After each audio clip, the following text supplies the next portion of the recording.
Anime, my unique skill makes me op even at level 1. Episode 6 begins with Ryota discovering a new dropped item, a watermelon, which he obtains from the 5th floor of Telulu. Curious about the item drop results, Erza tries to assess its quality and potential value using tools she has prepared behind the scenes. Intrigued by Ryota's hunting success, Eric decides to taste the watermelon that resulted from his drop. As expected, based on his prior experience with bamboo shoots, he has no doubts about the quality of Ryota's ability and considers the watermelon to be a high-quality representation of the summer beach atmosphere. The adventurers, eager to explore the watermelon that Ryota hunted, swarm around it and are left amazed.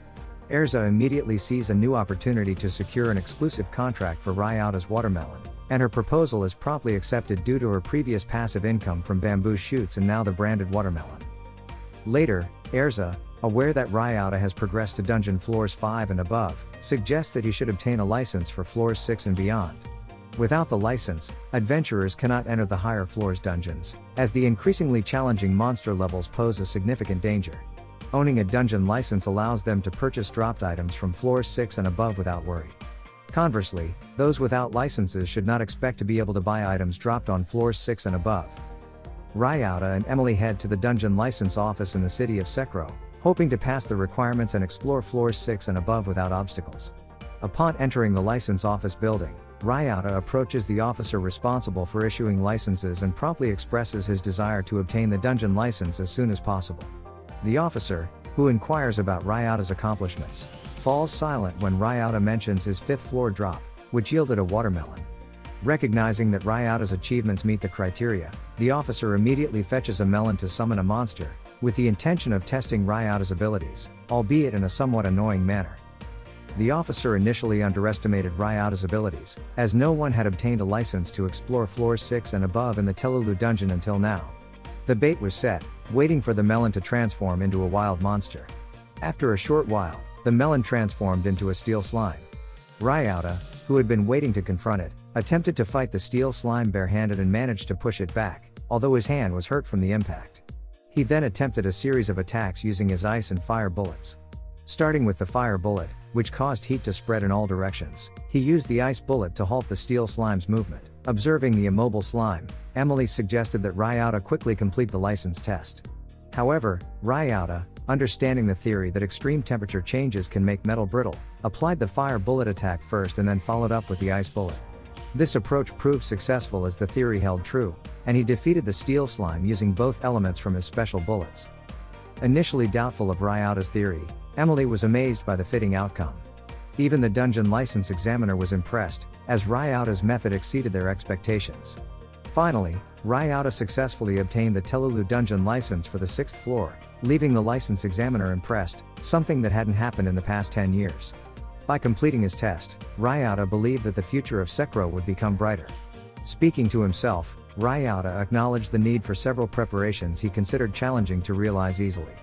Emily, confused and taken aback by Ryota's request, was unclear about what exactly he needed. A few days later, they went to a spacious area that resembled an outdoor space near the Nihonium dungeon. Ryota, having placed a tuna fish on the empty ground, immediately hid to observe the changes in the tuna fish when left untouched. Previously, Emily was puzzled by Ryota's request as he had asked for a sum of 1.5 million pilo to buy a large tuna fish.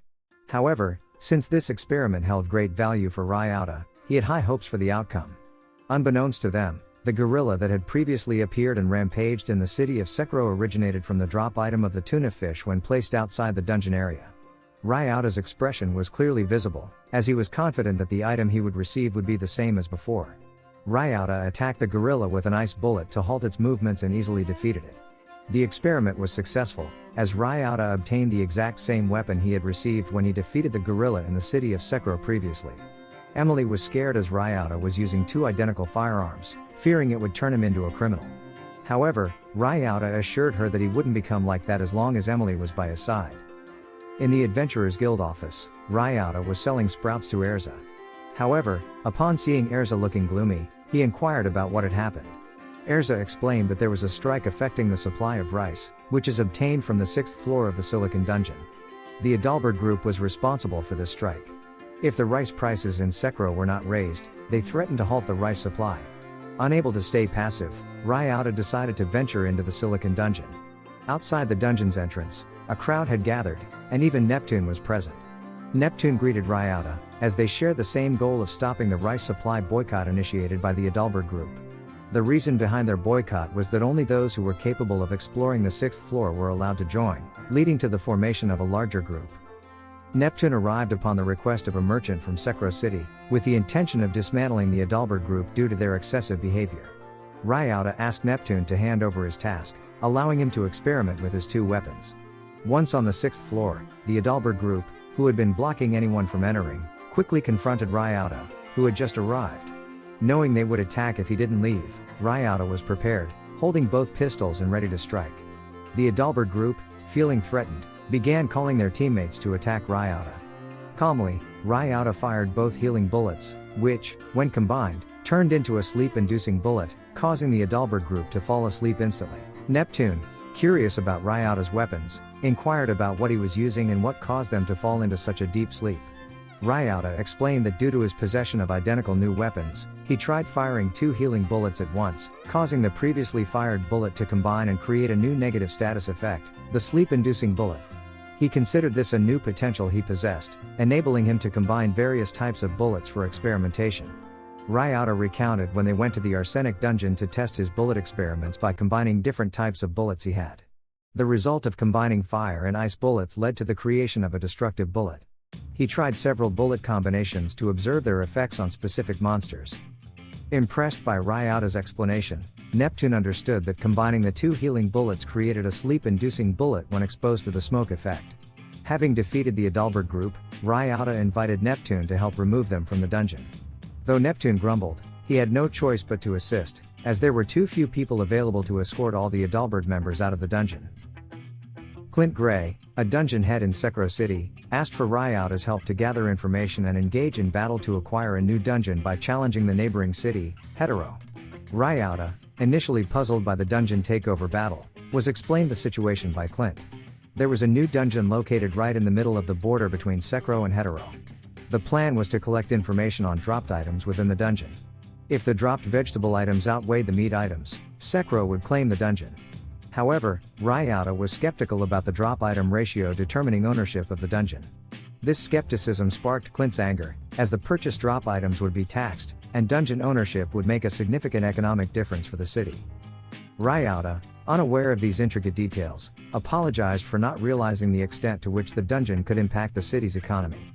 Clint also apologized for his outburst, explaining the importance of the dungeon takeover to him. According to Clint's opinion, the drop items that would appear might be evenly split between vegetables and meat in equal proportions. He decided to seek Ryota's assistance in winning the battle against Hetero by obtaining more rare drop items. This would enable Sekro to claim the dungeon. Clint didn't ask for Ryota's help for free, there would be a reward for him, and all his drop items would be exempt from taxes due to Ryota's strength and drop item skill. Ryota, agreeing to the offer, immediately set about preparing everything to secure the new dungeon. He rushed back home and invited Emily to join him in exploring the new dungeon named Selene. Emily was thrilled to meet Neptune's group, which had also been given the same mandate by Clint. Then, Eve appeared and requested her share of carrots from Ryota. They set off for the new dungeon, and on the way, they marked a trail on the ground to make it easy to return to Sekro. They were engrossed in drawing the trail, which could be easily found. The journey was quite long, and as it grew dark, they set up a large tent that resembled a mobile hotel. Emily had already prepared a meal.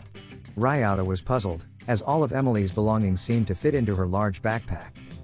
Then, they enjoyed a hearty dinner. After finishing, Emily asked for the trash to be collected, as leaving it unattended could result in the creation of strong monsters. Ryota's confusion led to an experimental idea. Indeed, the trash transformed into a powerful Frankenstein monster when left alone. The experiment yielded results, and the next morning, Ryota tried out the bullet he obtained from the Frankenstein. By placing a carrot and firing the bullet, the carrot transformed into a fast-moving green slime. Ryota intentionally missed his shot with the new bullet, causing it to chase the slime and eventually defeat it.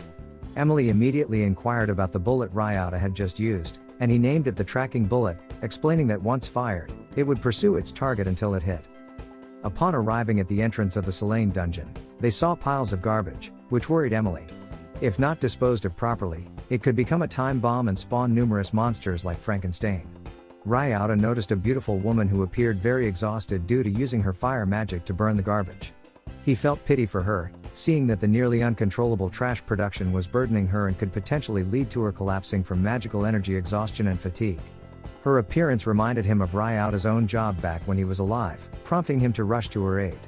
Emily, concerned about her condition, suggested that she rest, as the witch woman looked exhausted. The witch collapsed due to depleting her magical energy. What would happen with the pile of trash? It truly seemed like a ticking time bomb that could spawn many monsters. We'll have to wait for the continuation to find out. This is the end of episode 6. Thank you so much for watching. Don't forget to subscribe so you won't miss part 7 of this series recap.